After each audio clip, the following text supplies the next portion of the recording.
Од до година, пензионирањето на 64 години ќе биде задолжително за сите. Исклучок се дефицитарните кадри во здравството и високото образование, откако соодветни образложенија за тоа ќе дадат институциите во кои тие работат. Ова решение остава можност жените да одат во пензија со навршени 62 години возраст согласно Законот за пензиско и инвалидско осигурување. Продолжување на работниот однос до 67 години е можно под строго дефинирани критериуми и постапка.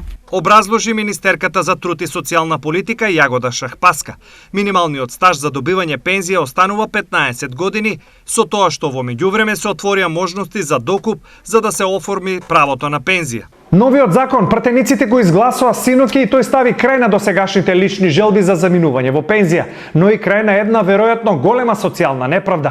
Од друга страна, на овој начин во државата годишно ќе се ослободуваат по околу 5000 пред се административни работни места. Од овие причини граѓаните оваа одлука ја дочекуваат со расширени раце, бидејќи постојаното продолжување на работниот век од страна на административците нив длабоко ги иритираше. Ја мислам дека тоа беше и досегашно решение, само имаше некои го злоупотребуваа тоа, што има лесна работа и што не работе. И треба да одат, шом работеле треба да одат. Оти има млад кадар, треба да работе, место тие еве па кај нас лично има луѓе што се изминати годините, а уште одат работат.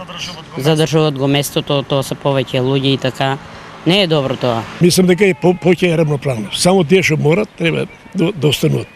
Знае се кои се тие, да не ги се потенцираме, а тие што не треба, знае се, треба се оде во пензија колку да е времето. Законот во сила влегува од 30 јуни идната година, а во моментов во државата има над 320.000 пензионери.